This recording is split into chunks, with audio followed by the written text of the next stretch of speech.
Welcome to Points in the Podcast. I am Elias Schuster. I am joined, as always, by Matt Rooney, and we're here to talk basketball, as always. What else would you expect? What if we said that we were here to talk football? That wouldn't be right. What if we That'd be said we too were here to much football about, talk for me this week. I yeah, swear to God, it's a different show every day, and I'm not sure which one I'm on anymore. So I'd be like, you know what? No, we're passing on that today. I need something else. I need something yeah, refreshing. we're gonna talk basketball. We're not pickleball. Not even though that continues to take the world by storm. You ever played We're gonna. pickleball? I have actually not. Have you? I haven't. It looks fun, but it looks like it's too much for me. I don't. It looks Too like it's a much? lot. Yeah, It's supposed to be the you most know. leisurely sport. No, like Uh, it can't be more leisurely than playing golf. well, I think the thing is like I feel like that's how they kind of try to promote it, right? As like an everyman's sport, and everyone Fair can play enough. it and stuff. But then you're gonna go though, and you have the hardcore people, and those are the people that ruin Yeah, it and for then I'm everybody. gonna be bad anyways against them, so it's not. Yeah, and then the I'm out. pickleball people becomes like a cult, It's like a cult of people who are hardcore into pickleball. They try to get you to play pickleball, and it's just, I'm not opposed if it naturally happens upon me, if I'm Yeah, walking but the park. I'm not gonna seek it. I'm not gonna go Right, I'm seeking it. not seeking the Yeah, pickleball, but, like, and that yeah, was I talking guess pickleball. if I'm in the park, someone challenges me, perhaps. Oh well, Um, then I have to say yes. I'm not yeah, gonna a say no. Pokemon style challenge, and then I gotta just hop into it. I'll be ready to go, but it's not something that I'll be seeking out. Um, as for the Anyway, the non-pickled ball, the orange, the orange ball, the basketball this week, we got a couple of weekly bullet points. We'll go through some storylines from around the league. Not too much to get into, but a couple of quick hitters that we'll touch on. And then we, of course, are going to continue our division digest. We have already done the Central Division. And then we did why am I blank? Whatever the division's called from last week. The one, Atlantic. yeah, Atlantic. That's right. I'm so bad with The division division names. names. I Yeah. know who's in them, but like I know the Bulls are in the Central because I know the Bulls, and I feel like every Chicago team is in the Central. But other than that, I'm like I don't like one's in the NFL. It's the East, and the NBA. It's the Atlantic. Like I don't know Yeah. all these Well, things. especially as Stop. I always say on these, I probably have said it on every show that we've done the division digest so far. The divisions are pretty meaningless and don't matter, but it at Yes, least gives us an easy thing to gives us an easy way to like talk about each team. So that's the it's a only reason logical way to get some previews in there. Right, that's the only reason I'm using it. So, we're going to talk about the Southeast Division, which is the Miami Heat, the Atlanta Hawks, the Orlando Magic, the Washington Wizards, and the Charlotte Hornets. So, kind of an icky division, I would say, arguably one of the worst in the Not great. NBA, Not but great, Bob. not great. But that doesn't mean there's of course, there's still some fun, interesting storylines to talk about, and specifically some fun, interesting players this week. Will be probably less overarching storylines and a lot of the just more like talking about individual players, because those bad teams have at least good players, and if they take a step, then the whole team takes a step. But we'll get into all that during the division digest. First, let's, as always, talk about our weekly bullet points. So beginning, I want to breeze through this one because it's depressing, it's Depressing, horrible, sad, and not good. I'm sure people have heard about it, but the Kevin Porter Jr. Situation, there's not really any analysis or commentary to provide on this. He was arrested and charged with assault against his girlfriend in New York City, and we now await the findings, the investigation, the trial, the charges. From everything that's come out, which the details are pretty horrible, and I don't want to reiterate them here. You can go and look at plenty of the reporting that's been done, but all I would say is that my expectation of him playing in the NBA again is pretty low, and I don't think this is a situation where we will see him returning anytime soon. I don't think the Houston Rockets will plan to keep him around. I hope they do not keep him around. And I just hope the NBA makes a statement. And this, they've kind of struggled to do this in the past. There's a player we'll talk about later in Miles Bridges, who's returning this year after allegations that he had and was out for the season. The NBA, I hope they put their foot down, and there's no place for this. There's no place for domestic violence, aggravated assault in the NBA, and I'm hoping that they make a move here, and Kevin Porter Jr., we don't have to talk about him again. So This might be a dumb question, but what, like, in terms of them not having to pay him the money and get out of the contract, obviously that's not important, but he also shouldn't be awarded his full contract for doing this. Like, what is the protocol there? Is his contract just voided? Yeah, it's a good question because I don't know exactly I don't know I would have to think about the last time that the NBA I has like can't remember the last time that like somebody indefinitely. actually got, yeah. I mean, Like, we've had they shouldn't steroids, have to pay him and he shouldn't get money for right? We've being had suspended for this. instances of players being suspended indefinitely from like steroids and things like that, and or Hmm. for drug violations. So I don't remember the last time someone has been specifically pushed out for this reason. So I can't answer right now. That's definitely something I can look into, and we can, because maybe when the announcement does Once, come, if yeah, I said they once the waive official him or what the punishment handed punishment is down, yeah. listed, we can list it out. But I do think there was some reporting on it a little bit earlier this week. And it might have been from ESPN or something, but yeah, I don't know the answer at this current moment. My guess is that, maybe he gets a chunk of something, and the rest is void. Hmm. I definitely think it's void from the Rockets. If the league is the one coming down and saying he's out of here, like that money comes off the books from the Rockets. I just don't It know. would have to, I would think, yeah. Yeah, I'm assuming so. I just don't know what the logistics would be in terms of like if he's getting any money, if the league still, has to pay him something. I don't know. I guess it also probably depends on what his specific contract looked like. So he also, for what it's worth, I know his contract that he's on right now actually has some non-guaranteed years coming up, like next year. So I think this Okay. season might be guaranteed.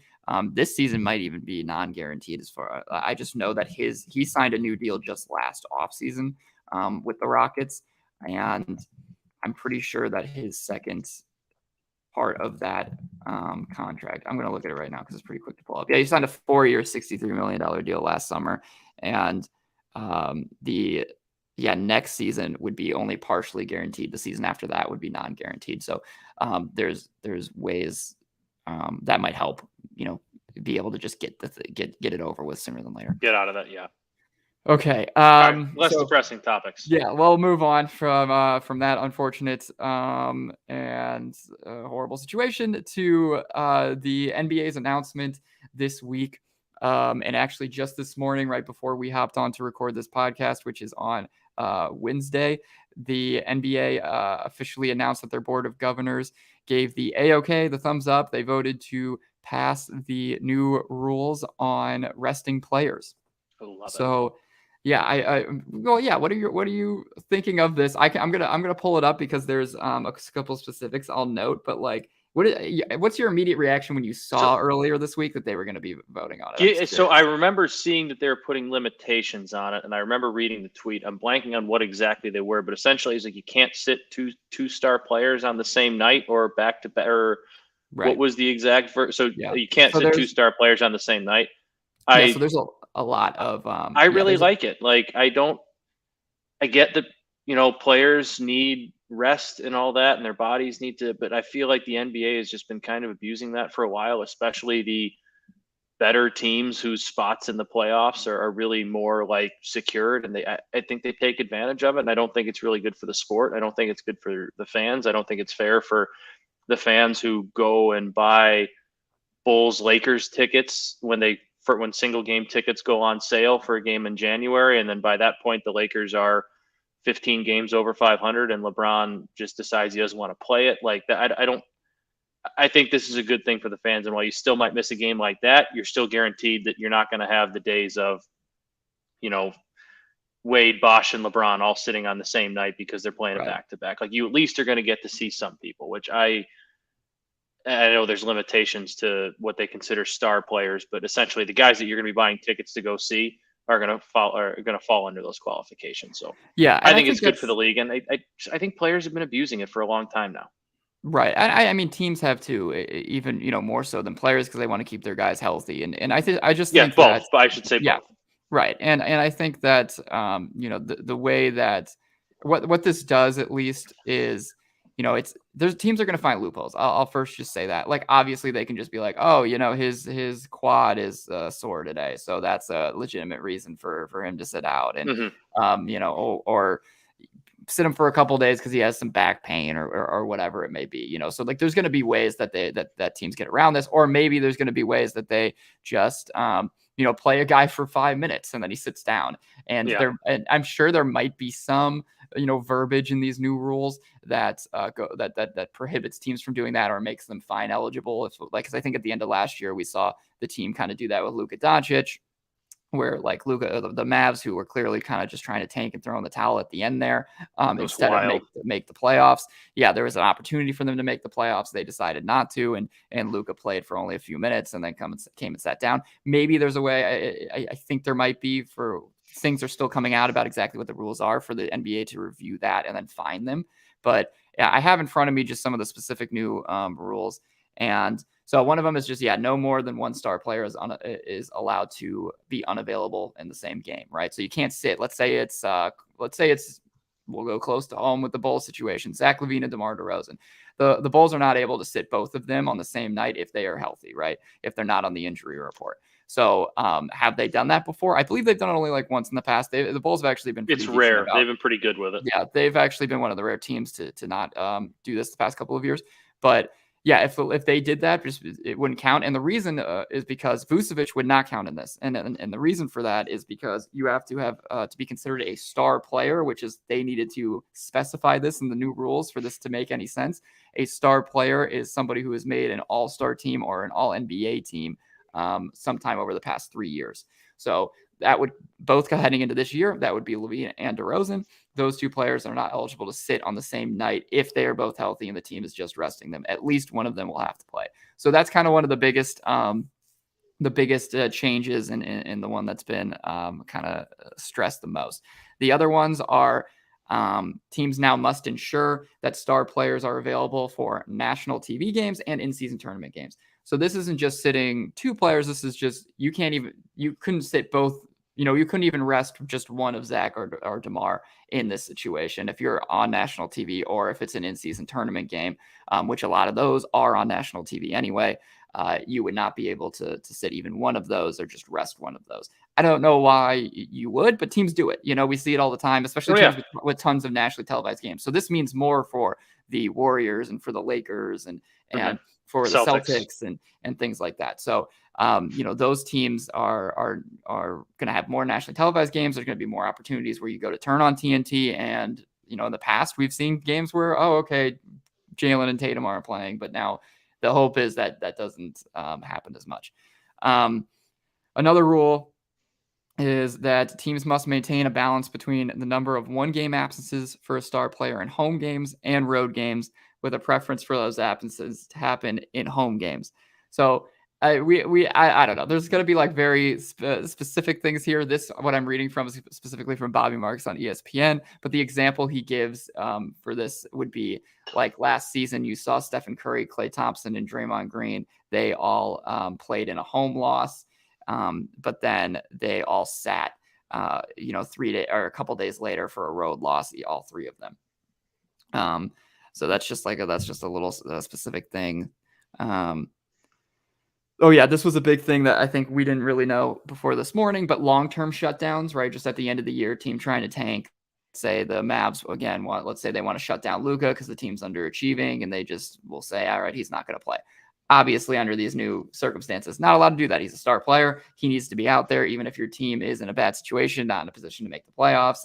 They want him out there and playing, which I think, that might be one of the biggest things that gets on teams' nerves, because they're like, well, we want to save his health, or we want to, protect our guys, and you're not letting us protect our guys by making them play. But they'd be playing anyway if they're in the playoffs. Yeah. So that's, okay. I like it. I think it's good for the league, and it might not, like you said, teams are going to find loopholes, but at least the league is trying to do something, because it's gotten a little bit out of hand over the last few years.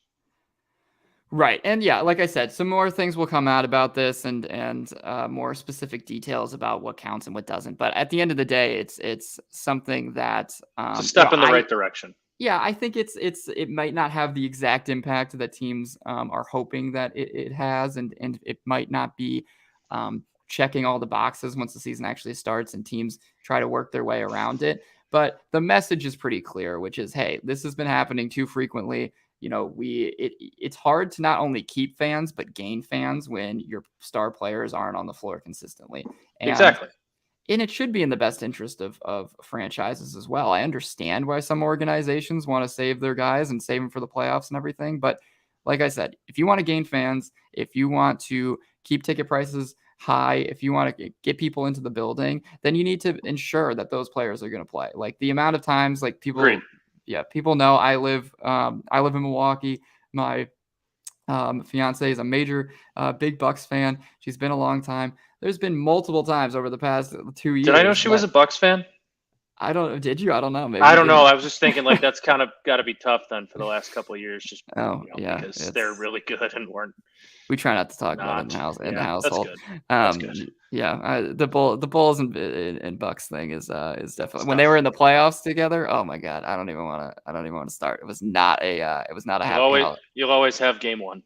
Yeah, not a happy Schuster household here. We'll always have the first game there, or the second. I think it was the second game. Whatever it was. Whichever one. It's been ugly. She's of the upper hand, but regardless, I love her, so I'll get her to. We'll go to games. I'll take her to fun matchups that she wants to see. We'll go to plenty of Bucks games, and the amount of times that we have gone and Giannis isn't playing, is high. Like we've gone plenty of times where we just we grab the tickets in the morning. It's easy enough to get. Well, like all right, we'll go tonight, and you show up at the game, and he's sitting in street clothes. So.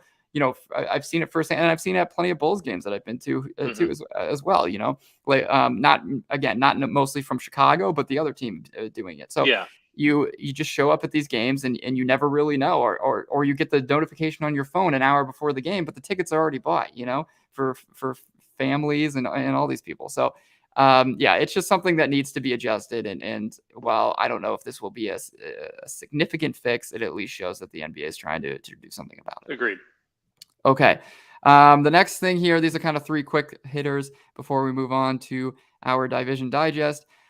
Team USA Revenge Tour seems to be happening. The Team USA, they ended up dropping out of the FIBA World Cup, 4th place. They lost to Germany. Yeah, Franz Wagner. They lost to Dennis Schroeder. Just talking about it after he must have heard the podcast last week. I know. Crap about him when I was in a feisty mood. Well, we just kind of were, a lot of people, we were assuming that Canada and U.S. would face off in the championship game instead. Although I want to make clear, I did express major concerns about Germany's physicality, the rebounding ability, and that's exactly what ended up hurting Team USA. So Team USA and Canada did end up competing, but it wasn't in the fun matchup that everyone thought. It was in the 3-4 game. And then that game, at least it went to overtime. That was exciting to see. Mikal Bridges hit an absolutely crazy shot to send that game to overtime at the end of regulation. But Team Canada ended up winning, and they kind of dominated overtime. Team USA finished 4th. So this is their second straight time at the FIBA World Cup not medaling. And, we see this all the time. They underachieve somewhere in FIBA or whatever, and then they rise for the Olympics, and the stars are like, we're coming out, we're going to do this. And that's what's happening now. LeBron James told Shams Charania. Olympics are next, or this summer, 2024? Yes, 2024. Okay, so this upcoming summer. Right, and so I like it. LeBron James, he said that he's going to be rallying the troops. Kevin Durant, Stephen Curry, they've expressed Zach LaVine, obvioely. Right up there with those guys. He should. He had a great Olympics. He should be on the team again. Yeah, he should be like a reserve on the team. But Kevin Durant, Steph Curry, Devin Booker, all like the names that you're used to. They have apparently expressed interest in joining LeBron on Team USA for the Olympics. And to, Team USA's credit, they've won, I think, the past 4 Olympic gold medals. So they do fine at the Olympics, and it seems like they're going to have another awesome team. It does seem like it will be a very old team, which is something to keep an eye on. And the reason that I'm not buying into the hype of this, this different looking dream team of sorts is because they are old, and 2, it's a long season, right? So once you get into, and this would go from regular season play, most of these players will be in the playoffs, to then immediately having to go to Paris for the Olympics. And that's a lot of miles to put on the body for guys who are trying to extend their NBA careers. And when reality checks in and you're hitting May and April and May, who knows if they're actually going to be committed to wanting to go and play in the Olympics. So something to keep an eye on. But sounds great now, but we'll see. Sounds great in theory, but we'll find out. Other than Team USA, the 2 other storylines I just wanted to mention real quick. JaVale McGee, who was waived by the Dallas Mavericks, we mentioned on a previous show. He ends up signing with the Sacramento Kings. and the Kings, they end up waiving Nerlens Noel to make room. And McGee is now part of their center. Or, who knows if he'll be in the rotation, but he's there for center depth. Pretty solid, I think. Good landing spot for him. We said at the time when he left, Matt, that we expected, I said I expected him to land on a contender, or at least a very good team. I like him there. Like, I feel like that's right. the team that, gave the Warriors all they could handle last year. Seems like they're a team up on the rise, and he's just a nice, like, veteran big man presence and something I think they kind of could use off the bench too. Not just there to be a voice in the locker room, but someone to contribute kind of what they need to off the bench, give them some depth there at the center position, but also be like a guy that's a good presence in the locker room, that's been there before, that knows what it's like to win. Right. Yeah. Young team, just made the playoffs for the first time, 7 games with the Warriors, super competitive, looking to take another step this year. Adding someone like him, who has great experience, a veteran, like you said, good for the locker room. But also, I just think looking on the court, his fit potentially as a screener, as an efficient role man with De'Aaron Fox and their guards makes sense. So I think, putting him there behind Sabonis and I believe Alex Len as their other center, I think he just makes sense as what they'd be looking for to put with a point guard like Fox. So Agreed. Something to keep an eye on to see if he maybe works. I wouldn't be shocked if he maybe beats out Alex Len and gets some playing time this season. Okay, last thing here. This isn't really a storyline. You can comment if you want, Matt. I threw it in here, but it's CP3. Yeah, I saw this and didn't know what. Like, what happened? Chris all Paul? I wrote was nothing happened. It's just he said that he, like the expectation is that he and Steph Curry will start together in the Warriors lineup, starting lineup. So that's probably a conversation for a separate segment on a separate pod. I just think it's interesting to put on people's radar. I think this was maybe the expectation upon trading for him. Like, they would probably want to try him in the starting lineup, but putting him next to Steph will be interesting. It just will be, I'm curious to see how that pans out, and then I'm curious to see if he has to move to the bench. How does that go? Like what is his opinion on that? At some point he's going to have to move to the bench, because yes. I don't think that's going to be the case all season. I don't know how he's going to handle it, but at some point that's what's going to happen. Yeah, and it's not like I don't think they can coexist. It's just I think he's entered a new phase of his career, and putting him with the second unit, being able to control his minutes a little bit easier that way might be. If he wants to win a title, he should probably just be on board for whatever Steve Kerr thinks he could do, because Steve Kerr knows how to win a title with that group. I know NBA star egos are large, but like, if he wants to finally win one, that's probably what he should just do. Yeah, not wrong. Okay.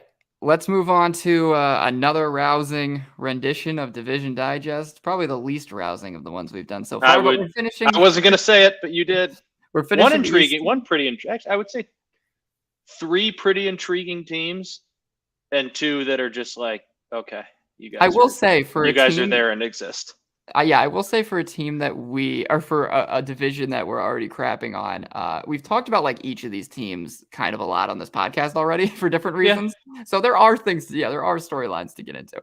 And of course, we'll start with the best team in this division. We will start with the Miami Heat. Now, again, for those who maybe haven't heard, I pre-made the graphics this time, by the way, not to brag. There we go. The graphics, they're already set and ready to go on the live stream. For those who maybe haven't listened before, or for these past couple of weeks when we've been going through the divisions, we provide a headline for each team. We're acting like this is a front page of the newspaper. We're going to provide a headline story, and then 4 front page stories that would just be up there. The 4 things that you need to know. Some are just what pops into my head, what I believe are the kind of biggest things heading into this year. But so I think it'll just give you a good basis come October, what each team's expectations are, plus what each team is, what just the general storylines that you need to know are. So, okay, the Miami Heat, the headline for this offseason heading into this 2023-24 season is the sun finally setting in Miami. So I think, there's a big question mark right now around how much longer the Heat can sustain this level of success that they've had. And this really trickles right into my first front page storyline, which is, you have to talk about the finals loss. They're coming off their second finals loss in 4 seasons. They've been to the Eastern Conference Finals 3 of the past 4 years. So they also have, they failed to make the finals one of those years. So there's no denying that the team's legit, right? This is a group you have to respect, and you have to keep Jimmy Butler on your radar at all times. But I would say that they're in flux for multiple reasons. And the finals hangover is not only something that's real for the teams that win, but I think it's something that's real for the teams that lose. We saw Miami after their last finals come out and lose in the first round and struggle all season long. I believe they only won about 40 games. And so now we have to see, how do they respond this time? Are they rejuvenated? Are they, they're they rely on some older players, those guys having tired legs. Do they wait again to turn the switch on come playoff time? Like, that's another big question, is they were not a good regular season team at all last year. And then they were able to flip the switch. And, they went from an 8 seed at the play. They became the first play-in tournament team to go to the NBA Finals. They were an 8 seed and went to the NBA Finals. And, I just don't think lightning strikes twice. You can't do that again. You can't expect to do that again. So if they want a chance to, stay atop this Eastern Conference playing field, then I think it starts with, having a good regular season and proving that you're one of those teams. But we'll just have to see, because if this goes into the next storyline here, but if they don't get Damian Lillard, what's the direction that they go? They seem like they're all in on, like, Pat Riley thinks he's getting Damian Lillard, right? Because they wouldn't let the people they let walk in the offseason if they didn't, and they didn't really do a ton to replace him. Like, it seems like they are all in on the idea that it's Dame Lillard or bust. Right. I think they are. And that's why that's the second major storyline, obviously. And some people are, of course, going to have it first, is just, does Damian Lillard end up coming to Miami? Because I think what we've learned through the negotiations thus far is that they don't have the assets that a team like Portland is going to want. And it makes sense. They don't have a lot of great assets to land, probably most of the big stars that would come on the market right now. It's not that Tyler Hero is a bad player by any means. He's only 24 years old, I believe, a good star. But he's not going to get you what someone like Tyrese Maxey might in the market. And it's just, there's not as big of an interest in his services as some of these other young players with even higher upside. So, and then combine that with their picks. Miami's, if you're trading for Damian Lillard and your plan is to be successful moving forward, your picks become less valuable, So, and Miami's a team that has never really been towards the bottom of the barrel in the East for an extended period of time. They always find a way to be competitive, and those picks that you're going to get likely aren't going to be, these high lottery picks. So that's always a big question mark as well. But if they do land Dame, obviously that's it. To speak to the second big storyline, if they do get Damian Lillard, then yes, everything changes, immediately. They do, I think, they go right up there with the Milwaukee and Boston in my eyes, and they jump in front of Philly, they jump in front of Cleveland, just because this is a team that is always sound defensively. They're pretty much always a top 10 defense. And then you add Damian Lillard into a mix to an offense that ranked 25th last season. And, you're probably jumping up several spots there with your offensive rating. So I think that this is going to become one of the more well-rounded teams in the Eastern Conference. And, for those days, Jimmy can struggle to stay healthy at times in the regular season. It's not that Dame is the epitome of health, but you now have that second guy too, that if Jimmy's, has the ankle turned for a week or so, like, Dame's still in there and he's winning you games. So I think, if he's there, then yes, everything changes for Miami, and they are immediately, I think, back in that conversation of, okay, this team can get to an East Finals. If he's not, and again, like, Vincent's gone, Strus is gone, like, they didn't really do a ton to replace them, right? I'm not blanking on anything here. They kind of didn't make many big moves, right? Yeah, that's the third storyline. Is this possibly, like, if they don't, again, going to keep putting that asterisk on there, if they don't land Dame, is this kind of like the Warriors year where Clay was out and Draymond was out for a while, and midway through the year it was just really bad and they just kind of punted on the season? We're like, you know what, let's go get ourselves a lottery pick and kind of not reset, but give ourselves a very nice young asset and kind of go from there, and then maybe try and go get Dame again next offseason if he's not somewhere else, if he's still in Portland sitting out.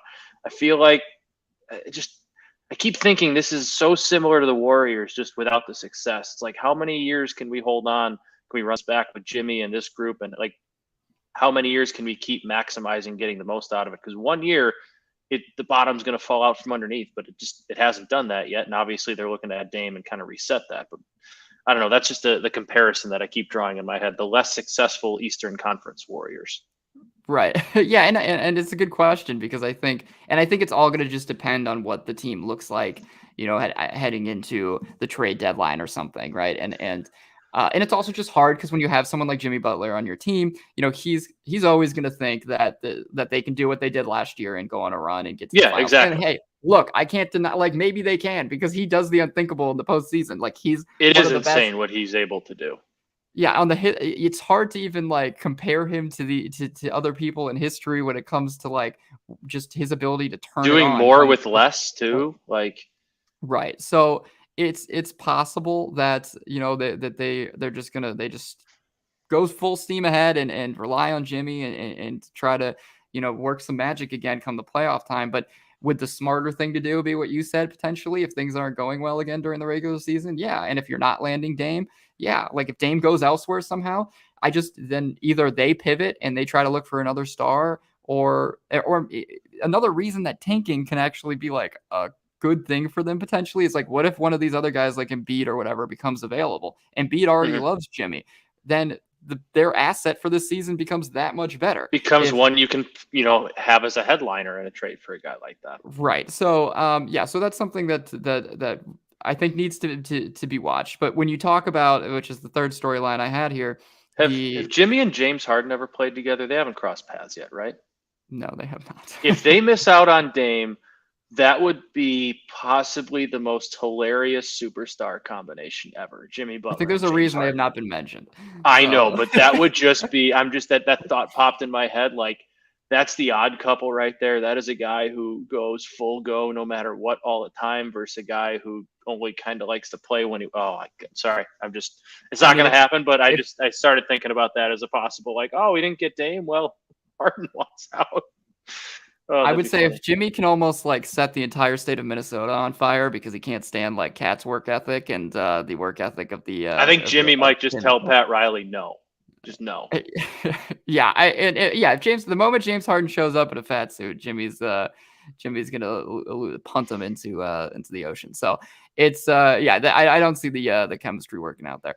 But the third storyline, like you kind of mentioned, the Gabe Vincent, Max Strus spots, right? Those are two players that they lost this offseason. And for an offense that was already so like rough around the edges, losing both of those players isn't nothing. Like Strus averaged 7 3-point attempts per game. Gabe Vincent averaged 5.1 3-point attempts per game. Was just going to look that stat up. I'm glad. Yeah, those were the third most. Like that was Gabe Vincent's and Strus's. That's the second in most attempts from 3 per game for the team last year. So there was they were legit catch and shoot threat guys. They maybe weren't like these super high efficient 40% 3-point shooters, but they were shooting a lot. They were making them. And I think especially, in the postseason, Gabe Vincent was amazing. Max Strus, he was kind of hot and cold, but those are two key role players, key rotation guys. Strus was a starter a lot of the time. Vincent started his fair share of games. So those are heat culture guys that you just lost that are gone now. And to Miami's credit, they always find a way to they have some secret machine where they just clone these guys and give them a different name and send them back out there. And they're more heat culture guys. But still, I don't love what they did this offseason to replace it. They signed Josh Richardson, who is a guy that, he had his glory days in Miami. The whole reason he's still hopping around the league and stuff is because of what he was able to do in Miami. So maybe he rises back up to the occasion.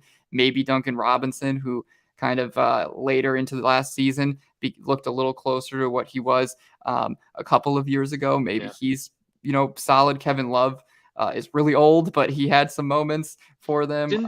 They drafted Jaime Jaquez, right? Yeah, and Jaime Jaquez is 100% a heat culture guy who could be great. Love that draft pick. That he's just gonna be the new heat culture guy we're talking about in the playoffs. Who's just that's such a perfect fit. Yeah, it would. No one would be shocked if it happened, and that's the thing. No one's going to be shocked if they replace these guys, but it's not nothing to lose them because these other teams gave them good money to go and take a starting or rotational spot on contending teams in Cleveland, in Los Angeles, is where Gabe Vincent went. Max Strus went to Cleveland. So those are good players to lose, and they didn't necessarily do a lot to replace them. And again, one big reason for that is because they're waiting to see if they can get Dame. So if they don't get Dame, then you're stuck with a kind of black roster, and where do you go from there?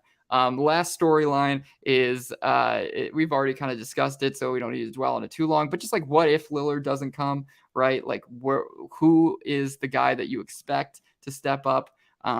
Is it more from Tyler Hero? Is it more from Bam Adebayo, at least offensively? Bam's fantastic defensively, one of the best defensive players in the league. Is going to be a favorite to win Defensive Player of the Year going into almost every single year. And I think it's a lot to ask of him to do even more because he's already so great in that area of the court, or at least that side of the ball, I mean. So, or just like you mentioned earlier, does the organization try to pivot and maybe go in a new direction, find a different trade asset? That's going to be a huge thing to watch as we enter the season. Because I'm sure even heading into the year, there's going to be talk like about Dame and potentially landing him. But then once you get closer and closer deeper into the winter, I guess I should say, then it's like, okay, if this isn't happening, then what's the plan here? And if anyone's got a plan B and plan C and probably plan D, it's Pat Riley. Right. At least that's probably true. So, okay, that wraps up Miami. They're definitely a fascinating, I think one of the more interesting teams to keep an eye on this year, just because, they weren't even good in the regular season last year. So I can't even talk about how I expect them to be so great. But they always pull it off somehow. They work their magic. They have dark magic. Pat Riley does. They do. No doubt about it. It's in that hair gel. Yeah. Yeah. Okay. Next team, the Washington Wizards. Oh wait, do I add the Wizards up? I think it's so the Google Doc for some reason has Washington Wizards at the top of every page, but next was the Atlanta Hawks. There you go. Google Doc. Okay, so it's a header. And I was unable to delete that header. Like I couldn't figure it out. So I tried to do that behind the scenes while you were talking. And it wasn't working. Now everything just says Washington. No, it's okay. So the Atlanta Hawks, that's the next team. Don't worry. Everyone's anxiously awaiting the Wizards, but we'll get to them. We're going to talk about the second best team in the division, the Atlanta Hawks. The headline here, the Hawks need the third time to be the charm, right? So I don't even think the question is the third time the charm. It needs to be for them because, and the reason that I bring up third time is this is the third coach for Trae Young, right? If we're not counting interim guys, whatever. Mm-hmm. Or even if maybe we are counting interim, because I get Nate McMillan was the interim. But you had Lloyd Pierce, you had Nate McMillan, and now you got Quinn Snyder. So they have hung on to this Trae Young dream. He's had his moments. He got him. I also say third time's the charm because this is heading into this season. Will be 3 years removed from their Eastern Conference Finals appearance. And that leads us into the first big storyline, which is obviously Trae Young. I know it feels kind of like a cop-out to just talk about him plainly, but the thing is, he is Atlanta's whole foundation. He is, the player that's going to take them as far as he wants to take them. He's why they got to the East Finals 2 years ago, and since then, he's pretty much struggled. Like, yeah, he's still been towards the top of the league in points. Inconsistent. Scored, but the efficiency hasn't necessarily been there. They've been repeated first round exits despite having, a decent core of players. And even though they added DeJounte Murray heading into last season, the chemistry between those two, I wouldn't say it was bad by any means, but it wasn't anything electric. So I think seeing how Quinn Snyder handles those two will be interesting, but it comes all down to Trae, right? Trae Young is their superstar. And they've changed coaches for him. They've changed the supporting cast for him. And it's now his turn to promote winning. It's his turn to show that all these points that he scores, all these assists, because you go to his freaking box score, he's one of those guys where, like, if you just go to the Basketball Reference, you're like, holy crap, this guy's amazing. But the wins aren't coming, and the production for the whole team isn't coming. So a little stat here that I pulled out to kind of speak to the winning ways that he might necessarily not be promoting is among all the players who shot 19 field goal attempts per game last season, his field goal percentage was the second worst behind only LaMelo Ball. And he also only shot 33.5% from three. And this is a guy that's, was built coming into the league as, oh my God, made his living off that. Yeah. Is this guy going to be another like Steph Curry? So you're seeing his 3-point percentage dip, and he obviously chucks up some crazy ones during the season. He's not afraid to pull up from the logo. So but more importantly to me is the fact that, yeah, he's shooting 19 field goal attempts per game, among some of the highest in the league. But among all the players who shoot that or more, he has the second worst field goal percentage. And it's only behind LaMelo, who has similar questions about, hey, LaMelo, he's this great, he has all this talent, all this athleticism, extremely gifted facilitator like Trae is, but is he promoting winning? Is he making the right, is he taking the right shots? And is he coming up in the game's biggest moment? So, yeah, it's just for me, Trae Young has been disappointing the past 2 seasons, and he's also been a bit of a, it seems like a locker room negative. And there's been all those reports about how the team's like, hey, maybe we trade the guy. And I think at the end of the day, if this season, if he isn't able to take this team past that 500 level, then you're going to see those trade conversations begin to pick up even more.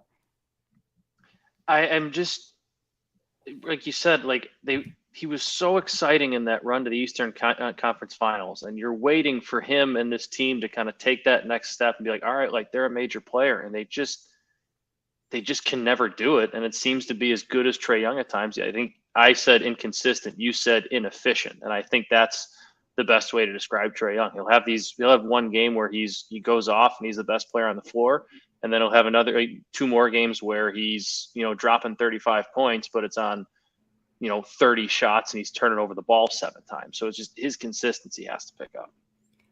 Yeah, it can get messy, and I think this leads into the next storyline. The second one that I had here for the Atlanta Hawks is just obviously Quinn Snyder. So the question is, what is he able to do out of the 3 coaches that Trae has now had while being there? Quinn Snyder, I would say, is clearly his best one. The Hawks were only 10-11 after he took over last season, but that's a mid-year change, and now he has a full off season to build this roster how he likes, or construct the game plan how he likes. I'm sure some of the moves that they've made, are also in line with what he's thinking. But a big thing that I'll have my eye on with Quinn Snyder this year is, one, how does he, what does he do with that Trae Young Murray combo? But also, this is kind of a crazy stat to think about for a team like the Hawks, a team that has Trae Young, but they actually were bottom 3 in 3-point attempts taken per game last season. So they were shooting. Their offense was just bad, and they were just shooting some of the they were shooting the 3rd fewest 3-point attempts per game. So Snyder's teams in Utah, they were at least top 13 in 3-point attempts for each of his last 5 seasons there. And then his final 2 seasons in Utah, they were shooting top 2 in 3-point attempts per game. So I think his last season, they finished as number 1, or maybe it was his second to last year, whatever it was. One of those years he was number 1. So I would expect that the volume boosts back up by a lot. They have adequate 3-point shooters on their team. So I think that's going to be a big thing. But yeah, also just seeing what he does with these rotations. They have a lot of young guys, seeing how he sprinkles them in. He's a pretty decent developmental head coach. But yeah, they have a grounding presence in Quinn Snyder.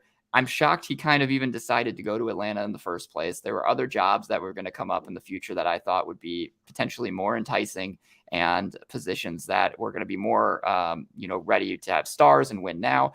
But something drew him there, and I don't know what it is. And, maybe it was just money, who knows, but whatever drew him there, I'm assuming he thinks he can do something with this roster and turn it around. And this is probably their best opportunity to do so. And if he can't find a way to do it this season, then that's why I think the changes could come, and they'll keep Quinn Snyder, but then he'll be part of that. Okay, here's what I think we need to do to the roster. I'm part of the decision making. Maybe that's what drew him to it. If he can't get the most out of this team this year, then he does get to be a part of that decision making, kind of building a team how he wants to. But I didn't realize the Hawks took that few threes last year, and I think the full off season with Quinn Snyder will probably help him get in that that mentality, or that strategy, whatever you want to call it, of putting up more threes. But it's like with the Bulls, you have to shoot more threes. You can't be. I know somebody has to finish in the bottom third of 3-point attempts, but you can't finish in the bottom third of 3-point attempts, especially when Trae Young is on your team, because he's going to put up a ton of threes every game. That means nobody else on your team is consistently putting up shots from deep. Right, and I think it just speaks to inconsistency on offense. And I mean, DeJounte Murray is a good 3-point shooter. DeAndre Hunter is an adequate 3-point shooter. Bogdanovich is a good 3-point shooter. Like, you have Sadiq Bey, who they acquired, is good. Like, like you have all of these guys on your team who are, more than capable of doing it. But they just kind of, they just put up less and less. So that'll be something to keep an eye on, is I guess their offensive mentality, because that's also the whole thing with Trae Young, right? Gifted playmaker, gifted scorer. Your offense is supposed to be flying high, and that was just not the case last season. So we'll see what changes Quinn Snyder can make. The last little, the third storyline for Atlanta. Who's the third piece, right? You have DeJounte Murray, you have Trae Young. Those are the leaders of your team. The thing that I did like about the DeJounte Murray signing a lot is the fact that he is, a fantastic defensive player. He makes up for the mistakes that you're going to have with Trae Young there, and he makes up for the lack of effort that Trae Young shows on the defensive end. But who's going to be your third guy now? Because what we saw last year between those two is like they're not going to carry you to anything special right now. So, and also just every team, that's what we talk about in the NBA nowadays, is every team's like big three. So who's that third guy? Is it going to be DeAndre Hunter? Is he finally going to be able to stay healthy and reach the expectations that people had for him coming out of Virginia? Could it be a second-year forward like AJ Griffin? I like him a lot. He's, last year had some moments, but can he prove to be a key piece? Bogdan Bogdanović, older guy at this point, but they traded for him, or not really traded, but signed for him when he was coming away from Sacramento. And that was a huge get for them at the time. And I think while he hasn't been bad, he hasn't necessarily been, one, healthy, and two, he just hasn't lived up to kind of the hype that he had coming out of Sacramento. So how does he fit in? And then the last guy, that my eyes are definitely on for this season is Onyeka Okongwu, the front court player out of USC. Incredibly gifted defensive player. Just a fun, versatile big man. And kind of the expectation is if they ever move on from Clint Capella for a different look, then Okongwu can step right in and fill those holes like easily. He's just as good of a rebounder and shot blocker, honestly. So he's another guy that maybe can take them to the next step. But someone in that group, they have a lot of young guys, a lot of talent. Someone has to step up. I mean, they just paid DeAndre Hunter was a lot of money. It was a 4 by 90 or something like that. Yeah.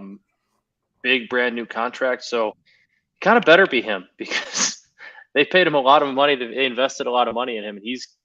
And with the expectation that he's going to step up and play up to that contract. $25 million, whatever the hell it is, isn't what it used to be in the NBA. It's still a pretty big chunk, pretty big cap hit. So that's going to be a guy they're going to need to step up to make that contract worthwhile.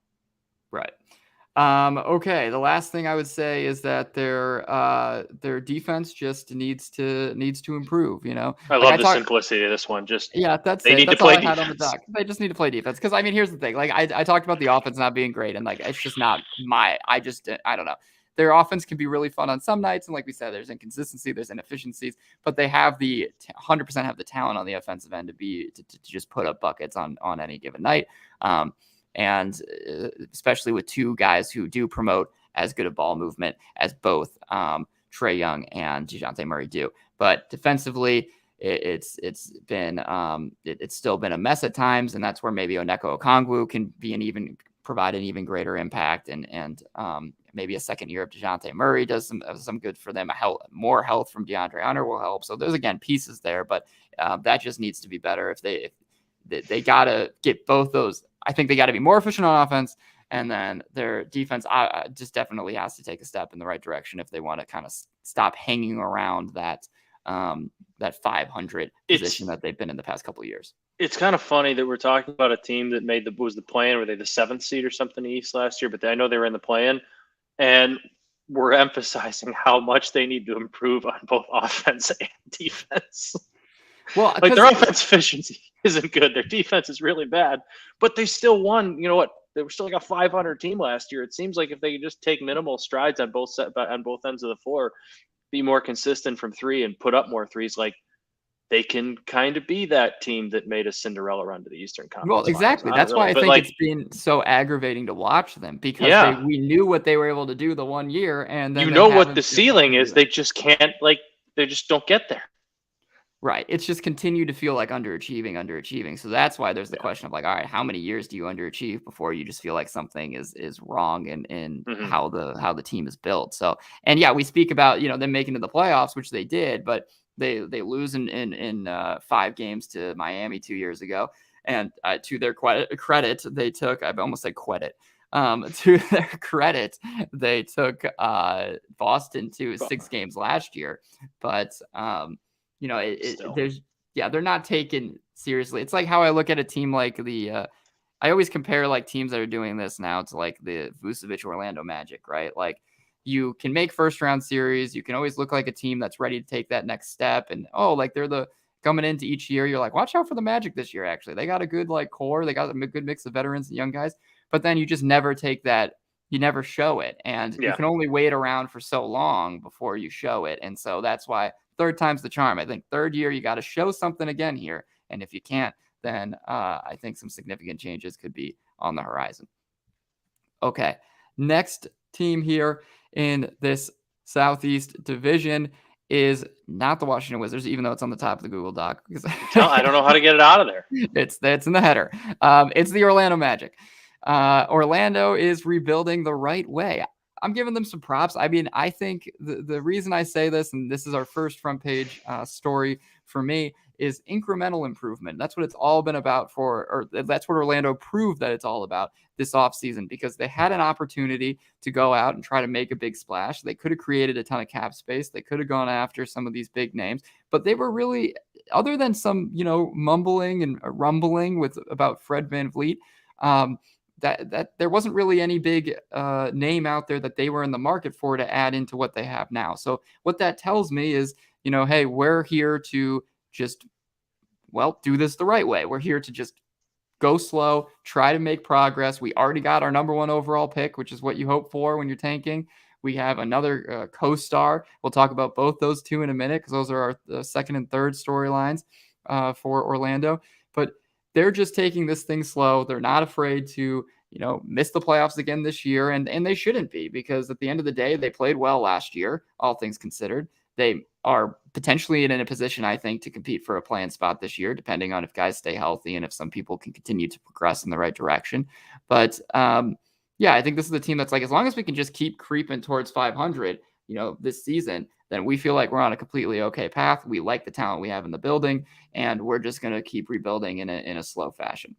It seems like they're just like, I think the headline's perfect. They're doing it the right way. They're not trying to throw quick band-aids and stuff and get lucky in a superstar sweepstakes. They're drafting who they think are the right guys. They're putting who they think the right pieces are around them. And maybe it's the market that they're in, that they think they can afford to take their time. And it's not like in New York where you need to do this right now. But they're taking their time and making the moves that seem to be the right ones. And they're not jumping the gun at, maybe taking bigger risks on certain players. And to be fair, it's refreshing to see. Yeah, I'm sure that getting a number 1 overall pick, having Paolo Banchero, makes that decision a little bit that easier. That certainly helps, but they got it. They did get it. You have the guy that's getting at least people in the building, but like you said, you're in a market. You have a bit, a potential superstar caliber player in Paolo, and you're sitting there like, okay, we got our piece, and now we're just going to go slow. And in a lot of ways, that is what Milwaukee did with Giannis. I'm not making a comparison between Paolo and Giannis by any means, but I'm making just the comparison of the team building approach, which is, hey, we're just going to take this thing slow. This guy's got to continue to improve. And, maybe it would be great if we could get him one playoff series here early on, but we're not going to be throwing all of our chips in to try to do that at this moment, which not like the team we just talked about, Atlanta, they kind of did and I understand they made an East Finals run, so it's a little more justified, but what do? They make an East Finals run, and then they give up 4 first-round picks for DeJounte Murray, and, they, after a down year, and they kind of throw a lot, they throw a lot at the wall to make sure that they can stay competitive. So, I respect the approach, and I think it's right for Orlando after the years that they had coming into this rebuild. So speaking of that, the second storyline, he's definitely front page photo, maybe him in a Team USA jersey. He had his moments playing for Team USA in the Philippines. Paolo Banchero, we don't have to go too much on him. We've talked about him other times at the podcast, but I just want to point out again, like, I guess I'm just going to sound like a huge fan of his, but I mean, I guess I am too, he had an outstanding rookie year. I mean, he appeared in 72 games. He averaged 20 points per game, nearly 7 rebounds, nearly 4 assists. And I want to emphasize again that this isn't a team that won 12 games, right? This is a team that won 34 games and was for a second kind of getting frisky about maybe entering the play-in tournament mix. And that's because of what their rookie was able to do. And there were things that Paolo was doing that, again, I'm not making a direct comparison player to player, but he was breaking LeBron James rookie records like, left and right. He was one of the first 25 5-5 debut in his NBA career since LeBron James. He was the second youngest player ever to have a game where he scored 30 points and had 15 rebounds. And so there were other like things in there where it's just we hadn't seen as successful of a rookie year, at least, maybe not on the win-loss column, but just statistically, and as dominant since LeBron came into the league. And that's not comparing what Paolo will be to. He's not going to be the next LeBron, but it's just shows you how special his rookie year was and how dominant he was, and how ready he does appear to be like an impact guy. So I think they have a real dude. That's just the big thing. I think they have a real guy, and that's why we talk about with the first story. They're ready to just take it slow and say, hey, we'll keep this guy going, and we're comfortable with where he's at, and he's what we wanted him to be. I think you hit it on the head with him. He's just like, he's not LeBron James, but the fact that we're talking about the records that he's, rookie records at least show you how impressive of a rookie year he had. And I feel like he's a perfect guy to be the face of the Orlando Magic right now. He's not this brash person who's always in the media. He just kind of goes the ho hum about his business, and he's really, really good at it. Yeah, and like you said, the LeBron James thing, I don't bring it up to make it. He's not going to obviously that, but just like, hey, this is what he did. That's impressive. He's not LeBron James, but the fact that there's other really good rookies that have come into the league, other better rookies than Paolo, and they weren't doing that, and like I said, this Magic team, it wasn't like they weren't giving teams a hard time. They were playing good basketball all season long. So I just think that this will be an all-star caliber player. He could potentially be an all-NBA type of player. He might not rise up into being a top 10 player in the NBA necessarily, but he's somebody who can help you win basketball games in the future. Yeah. And I think that's what they recognize. Going along with that is Franz Wagner, third storyline. Maybe he's in the background of the picture with Paolo, just because he's maybe it's a photo of them from the Team USA Germany game, because Franz got the upper hand in that one. Franz Wagner is, it makes it that much easier to do what the Magic are doing, and you feel that much more comfortable when you got your star in Paolo, or your potential star in Paolo, and then you got his right hand man in Franz, who honestly, like, no one's going to be shocked, I don't think, if Franz like somehow had a better year this season than Paolo did, just because. If you've watched Franz Wagner, you've seen how outstanding he's been. And he's somebody last year who averaged 18.6 points per game with 4 rebounds. Paolo's big issue was primarily efficiency. That wasn't the case with Franz in his second year. He shot 48.5% from the field, 36.5% from downtown. The way he plays, there were concerns coming into the league. Like, hey, can this guy really attack off the dribble? Can he create his own shot just because he isn't the most explosive athlete?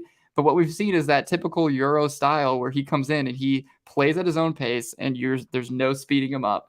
And he's going to find a way to score. He's going to operate well in the pick and roll. And he's got this little kind of like turnaround jumper that seems to get everybody that he'll just hit. And it's all methodical stuff, but it's legit. Like, he looks legit. He continues to look better and better. His second year was great. And, I think that you have him as a second piece towards Paolo, or next to Paolo, and it just feels, you must feel great if you're a Magic fan, honestly. I think my favorite part about the two players we just talked about, Paolo played 72 games last year. Franz played 79 his rookie year, 80 last year. Like, those are two guys that you can consistently rely on to be on the floor. And I think when you're building a young team, when you're building from the ground up, having your stars be guys that are out there just about every night, I think that goes a real long way in building the culture of what you kind of want to build in Orlando. I just, that's my favorite trait for those two guys. Their star players are out there night in and night out. And you work, and what I'll add to that is that not only is it good to see that they're reliable, they're durable, whatever it may be, it's that they're working out the kinks faster. Like, there's so many of these rookies who do get hurt. Or you look at like LaMelo. I think LaMelo played, like, we'll talk about him later, but he played 51 games or so in his first season. Like, you have some rookies who sit most of the year. Like, these are two guys who are working the kinks out early. They're learning through mistakes on the court, and that can make a big difference in terms of them taking the next step sooner than later. Agreed.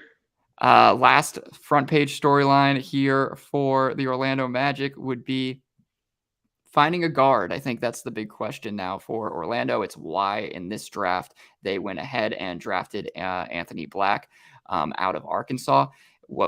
As we said, they were kind of in the market a little bit, or at least rumored to be there for Fred VanVleet. And it's because they know, I think, next to a guy like Franz and Paolo, they need that kind of pass first distributor, someone who makes sense next to those two guys. And they're hoping that someone like Anthony Black can be that piece. I like him a lot. I've talked about him a little bit before on this podcast. I watched a little bit of him at Summer League.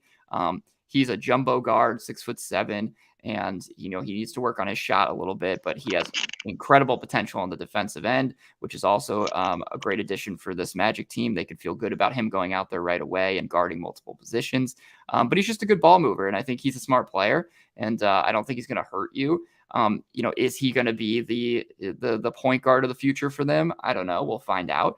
But he's reflective of Lonzo Ball in certain ways. I've said that before, not in the explosiveness of his playmaking ability per se, or of his passing ability, I guess I should say, is not going to be killing you in transition necessarily, but in that jumbo guard defensive mindset, he can potentially do things similar to that. So I think he should be a fun addition for them. I liked that. I liked that get. We talked about that. One of the podcasts after the draft, how intriguing of a piece he was for that Orlando Magic team. It just kind of fits with where they're at right now. He's got all the tools to be a very good guard for them and kind of take that mantle, but he's also going to have some time to learn on the fly. And if he can be on the court, we've seen, is that Winnie making an appearance? Yeah, my dog jumped in my lap. Podcast. That's yeah. Okay. But he fits right along with what we've seen from Paolo, we've seen from Franz Wagner, and not that he's going to be the star or have flashes of being the stars that those guys are, but he just kind of seems like a guy that fits along with how Orlando's been building their squad. Agreed. Okay, moving on. We got two more teams left. We are going to rattle through these two because at the end of the day, it's rebuild city, and not in the fun way that not like Orlando rebuilding the right way. Yeah, not rebuilding the right way. For Washington though, if there's a headline heading into this season, I think it's that the Wizards finally stopped denying the inevitable. So hang on, my dog needs to stop licking the table. Stop. No, please. It can't taste that good. It doesn't, I promise. It has my sweaty hands on it. Okay. Unless you spilled like Cheetos or something on there. No, that there is nothing spilled. But usually her mom sits where I'm sitting, so she's like, there's better smells. I don't know. The Washington Wizards, yeah, as we said, the Wizards finally stopped denying the inevitable. 4 front page stories, I would say, is first. It's an obvious one. It's the rebuild. That's the year that we've entered now with this Wizards team. And they, like they said, they stopped with Bradley Beal. They finally said it's over. I compared this, in my head to like, it's a little kid. I think they were like a little kid who loved the babysitter, right? Like they thought with Bradley Beal, okay, there's a future here. I see this, you look, you're already so motherly. You take care of me so well. There's just something here that they were in love with their babysitter, but they finally had to realize, hey, it's not going to work out. The timing's not right. Also, I don't think your babysitter loves you. Bradley Beal, it was probably one of the worst kept secrets that get my dog off me. One of the worst kept secrets that, and I guess we don't know if it was a secret, but Bradley Beal just didn't seem like he wanted to be there, right? Like he didn't seem like he hated it, but he just was never like.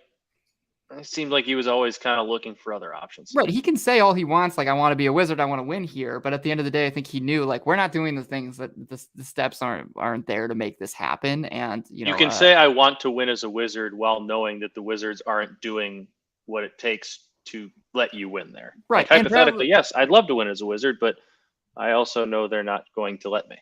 Yeah. And Bradley Beal, I think he was saying all the right things to get more money, much like a babysitter might do. That's why you think the babysitter, you're like, there's a chance here. I might have a chance here because your babysitter is being super sweet, saying all the right things to your parents, even though you might be goofing around. And but then she gets her money, and then she eventually leaves. And this sounds like I have an old gripe with a babysitter. I don't. That never happened. I was But gonna say, do you want to talk about it, Eli? no, I promise there was no. I didn't really have a babysitter growing up. This is just the thing that came into my head, and everyone listening is like, sure. No, but Sure. at the end of the day, the rebuild begins. They get rid of Bradley Beal. They get rid of Kristaps Porzingis. They understand that we just need to start fresh. And the thing that hurts them, obviously, is that the Bradley Beal return wasn't very substantial. But that's what happens when you're dumb and you give them a no trade clause. You're infatuated with the future, the potential, and you say, okay, here's a no trade clause, even though nobody in the NBA gets a no trade clause. And what ends up happening? Well, he has to get traded for a bunch of second round picks, basically. So, or protected picks, whatever it may be. Mm-hmm. And I don't think they care anymore because they're just happy to have rid themselves of where they were at, and now they get to start a more honest rebuild. And a big part of that rebuild is our second front page storyline, which is Jordan Poole. I think the addition of Jordan Poole is kind of their first reach or grab at saying like, all right, we'll take a gamble on a like, a young flyer like Poole, because his time in Golden State was clearly done. It was an ugly ending in the playoffs last season. He wasn't impacting the team in the way he was 2 years prior. There was obviously all the drama around Draymond Green, and Draymond Green wasn't going to go anywhere. So he wanted probably a fresh start. Washington said, hey, we have the money to spend now, and we also have the usage rating to fill in on the stat sheet. And Jordan Poole, come here, take your shots, and let's just see if you could be a part of our future. And I think it was probably a fine gamble by them, a smart gamble. He's going to drop so many points this year, and it's not going to be good, but it's going to happen. Yeah, it's just I know next on our list is Kyle Kuzma, so this will kind of tie the two together. But like, Yeah. I'm those two. The Wizards are going to probably stink this year, but those two on the same team together, I just feel like is going to be wildly entertaining. They're both have some interesting personalities. They both love to get their shots up on the court. They both have stretches where they're pretty darn good, and they both have stretches where it's like, what is it you do here? But yeah, I'm real. Those two, while this team is not going to be good or very interesting, those two together, I think, have the potential to be quite interesting. Right, so yeah, you're like you said, Kuzma's third storyline here that we want to touch on briefly. But the difference between Poole, right? I think Poole's that, like I said, that gamble that you could say, okay, let me see if he's somebody that we can continue to build around moving forward. He's only 24 years old. He's seen what winning looks like, and maybe he can be a piece. But I think Kuzma, on the other hand, is like a different story, just because while Kuzma's a very good player, he opted to stick with Washington on a 4-year, $102 million deal. He got paid. Washington, again, they had the money. They said, fine, just stick here and we'll pay you what you want. But to envision him as part of the long-term plans at 28 years old is hard to do. So I don't think that's what they're expecting to do. I think they understand that like he doesn't fit the timeline per se. This is going to be a multi-year rebuild, a multi-year process to get guys back on track. And that's why I was also kind of surprised that they ended up with Tyus Jones from Memphis. But maybe didn't even realize he was there. Right. But what I think the reasoning is maybe they just say, hey, we can flip Kuzma, down the road. Or at least I would hope for their sake, if I'm a front office face in Washington, that's where at least my head would be, because I compared this to the Jeremy Grant situation in Detroit. Like, Detroit was clearly rebuilding, but they said, all right, we're going to add, a guy nearing his prime, entering his prime, in Jeremy Grant. And Jeremy Grant goes and he looks awesome in Detroit. He gets buckets and everybody's like, okay, what's his trade value? Blah, blah, blah. His trade value was pretty high, it seemed like, at the deadline a couple years ago. But then the Detroit says, we're not going to trade him. And what ends up happening is, he's gone a couple of years later, and you don't end up really getting much in return for the investment you kind of made to try to show teams around the league, like, look how good this guy is. So hopefully with Kyle Kuzma, my dog is really going ham. Okay, No, hopefully with she's Kyle with Kyle Kuzma, sneezes from my dog. That they can decide like, hey, we're going to let you go off, let you get buckets, but like if we get a good return package But when here, it comes time, like we're gonna give you some good money here. We're gonna give you a very fair, like big deal. But when it comes time, you need to let us and I ship have you to off. imagine he would be cool with that. Like Yeah, he probably wants to we'll even win. give you. We'll even like try to get you somewhere you want to go. But like you got to play ball with us, which is if that's what happened, that makes a lot of sense from both sides. And it's fun for a year. I'm sure Jeremy Grant had a great time for a year being the face of a team, even if they Yeah, stunk and just dropping buckets. I'm sure Kyle Kuzma will have a fun time. that's got to be a really cool feeling. Yeah, it's got to be. Even though there'll be nobody in the arena, it'll be fun. Yeah, Okay, the last thing here for the Washington Wizards. good Hang on on. you for getting 4 interesting topics with the It's Washington not. Wizards. Who said That it was? is Who said it was interesting? Hang on. I'm gonna open the door for my dog.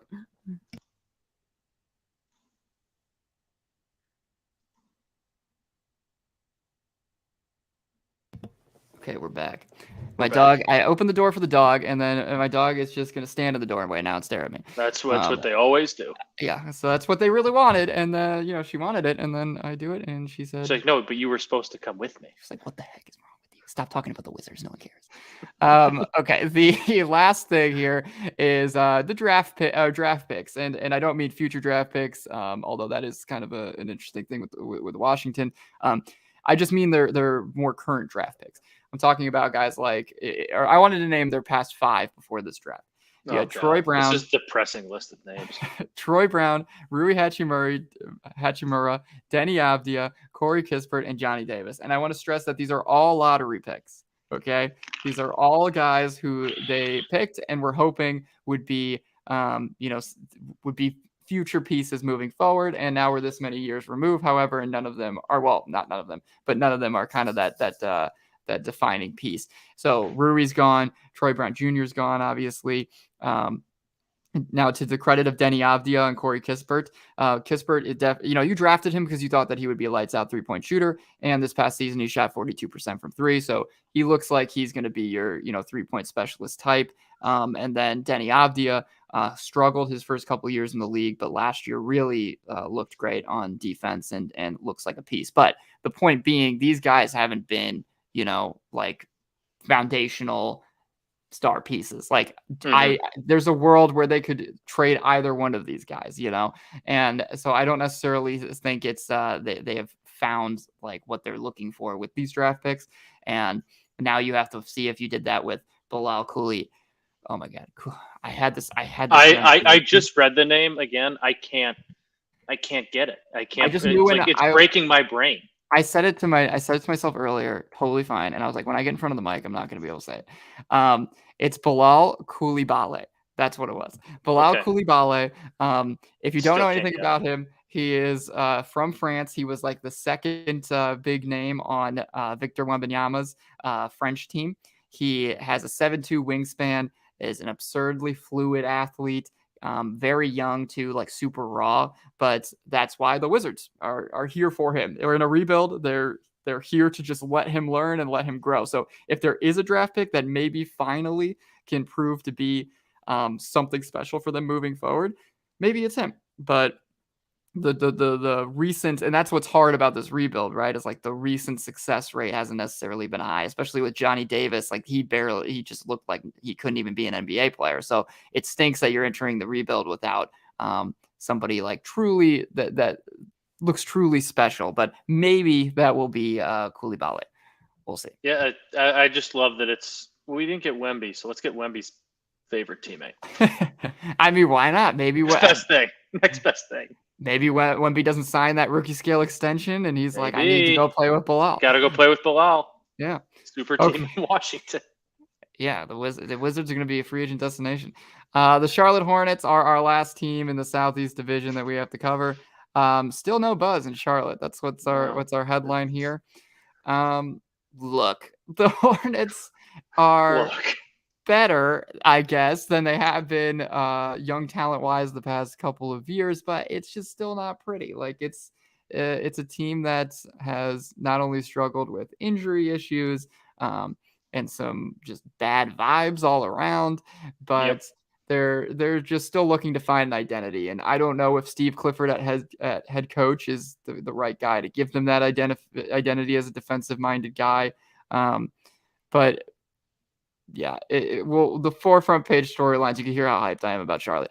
The LaMelo Ball's health. We can fly through Charlotte. Yeah, LaMelo Ball's health is the first big storyline for me. The Ball brothers, they oh no, my dog got a toy. No. Oh, she's fine. Witty. I know, but she's squeaking the toy. We have to finish a podcast. It's not time for this. Okay. Witty, we won't talk about the Hornets for long. I know. She definitely doesn't like the Hornets. Okay. All right. Matt, you need to riff for a minute here on LaMelo while I take this toy out of her mouth. Well, LaMelo just needs to figure out how to stay healthy. And I think with him, it's similar to what we said with Trae Young. It's just you got to worry about the efficiency. What kind of toy is that? I love it. It's a beer bottle. Not a real one. It's not a real bottle. It's not a real. Well, yeah, real beer bottles don't. That would be a problem. It's just a squeaky pumpkin ale beer bottle toy. I mean, because it's fall. He's knows just what season it is. LaMelo's just got to stay healthy. We just got done talking about Paolo being available, playing 72 games. Franz Wagner playing 79 and 80. Like LaMelo played 51 games, and I know 75. Geez, I didn't realize he just played 36 last year. I knew it wasn't a lot, but that's a lot fewer games than you want a guy like that playing. Like it's hard to, like you said, the Magic are doing it where, granted, they need to stay healthy. They have guys that are able to quickly learn on the fly and learn by playing, and LaMelo just hasn't really been able to do that outside of 1 year. And the best way as a young star to work out the kinks in the NBA is to play NBA basketball games. Good stuff. That was that was my impromptu LaMelo Ball bit. Yeah, that's not the right word, but you know what I mean. No, that was good. You said, oh my God, you said it all. It was the biggest thing. Winnie was proud of me. She thought that was good. Yeah, Winnie's had some problems with LaMelo Ball to start his career. Can you blame her? Yeah, I know we all have. Yeah, like you said, at the end of the day, the inefficiency has been a problem. I compare it to Trae Young in some ways. Like you just haven't been able to see kind of the winning that you want to see so far. And look, he's still super young, and I'm very high on the type of player that he can be. But at the end of the day, too, like 5 years, $260 million deal. You got to start it. You got to prove it now. So, okay, next thing here is Brandon Miller. The Hornets obviously passed on Scoot Henderson for the Alabama product. And, one big reason one big reason for that was the presence of LaMelo Ball, who we just talked about. And, I don't know if that was the right decision, but to at least, I guess, their credit, I do think that he fits next to LaMelo Ball fine. I do think there's potential for him to be the co-star that they're looking for. And I just think that he's a fine, solid player. But Scoot has that superstar potential, and it sounds like meatheady and whatever for me to just sit here and say. But Scoot has that oomph, that superstar potential, and you don't feel that yet with Brandon Miller. And that's Brandon Miller has that will he or won't he be? He can be, but will he get there? Whereas Scoot feels like he's just going to. Yeah, I agree, and I think that the thing with that at least he fits well with is that he can get out in transition and that which should be great next to LaMelo. Defensively, he gives Steve Clifford, who we talked about, a great piece to work with, and I do think that he's going to be a solid piece defensively, and he should make an impact right away. But I think it's all right, is this guy just a solid player, or is he a superstar? And obviously, the Hornets are hoping that he's the latter, and I think we'll find out kind of quickly on. What does he look like? Because the Hornets, even with LaMelo, it's the same old. But are they looking like an exciting team? Are they looking fun with that duo? I think we'll kind of be able to tell somewhat early on how that's going. He wasn't great in Summer League, was he? Brandon Miller? He was okay. He was fine. He was, okay. It wasn't that's why. Maybe the first couple games. Maybe the first couple games were bad from what I remember seeing. But is he solid? That's why you ask. I like why you're sitting there. Well, who knows? In Summer League. So we'll find out a little bit more once he gets on the floor, and I think we'll see how he just fits next to everybody too. If how organically it all works out. Okay, the next storyline is the return of Miles Bridges. I don't want to focus too long on this one, but it's another icky storyline all around. Had his problems with the domestic violence case. But if we're talking just strictly basketball, him returning, He is somebody who averaged 20.2 points per game on his way to what would have been a big payday before this happened. The last season he played in 2021, 2022. And, he looked like a legit he did look like one of those building blocks that the Hornets were looking for, like an all-star potential guy. And so what's the question now? Like, is he that same player? I don't suspect he will be. It's hard. Like a lot of times after this type of stuff happens, just, it doesn't necessarily. They're never the same person. They're never the same player on the court. Right. And so I don't know, but that's the gist of it. And I just am curious, especially with Brandon Miller in town now. He's the guy. It's like he kind of took that place of what I think that Bridges could have been. So we'll just see what ends up happening with him. But that's clearly going to be it's a depressing one, or it's a weird one, I guess I should say, a storyline. But it's one of the bigger ones for the Hornets this year, just because of how well he did play the last full season that he was out there. Lastly, Mark Williams for me. There's probably some other. This is a up for grabs spot for this front page storyline, but I would just put Mark Williams on there. Number 15 pick in 2022 NBA draft. Huge dude, 7-footer. He's one of those guys that when you just see him on the court, you're like, holy crap, this guy is enormous. And not enormous in the way that he just like lugs up and down the floor. Like the guy can move. Like that's the reason that he's so unique and was projected to be a borderline lottery pick, is just because of the way he moves at his size. And but I think the question will be like, is he their center of the future? And that's what they drafted him to be. He struggled a bit to not only stay healthy last season, but to just make the impact and look. He just would look confused out there sometimes, like he didn't know exactly where to be. And now that he's had one full year in the NBA, what does that look like? Because it's easy to see him being electric in the pick and roll with LaMelo and honestly even potentially Brandon Miller. And it's also easy to see how he can turn into a defensive anchor. And he's not going to be switching on to guys. He's going to be a drop coverage guy, but like he could be a big time shot blocker and somebody who just crowds the rim. So, them taking a step not only surrounds Brandon Miller, but could surround Mark Williams just because of the type of player that he is. And there aren't a lot of big men in the league right now that are like him. It's just everything comes back to, like Mark Williams said, raw talent who kind of got better as the year went on. Like these guys all just need to be on the court together. They need to play together. 60 whatever plus games. Like you can't have, injuries are going to happen, but you can't have all these guys missing time at different points. And like with a young group like this, with as many, like you said, toss-ups with Brandon Miller, with the high ceiling but the low floor, like you need to see these guys all playing together, getting experience together, getting reps in together, because like that's the way to find out what you have. If you have one guy for 5 games and another guy's out 10, like it's just the inconsistency is going to kill development if they don't have it. 100%. Or if they don't have consistency, I should say. Right. Now that you got this stack of young guys, they need to all be out there. And that's why, they're not going to be a very good team. Maybe they surprise us, who knows? Because LaMelo is that good, when he's got potential to be that good. But we'll find out what it looks like. Yeah. All right. That's where we got to wrap up. My dog is probably my dog's holding a weapon to my head right now. Love that. Saying, can confirm. Take me out. So that's where take me out before I take you out. So that's what we're going to do. I'm going to take my dog out, and I'm going to think less about the Hornets and less about the Wizards.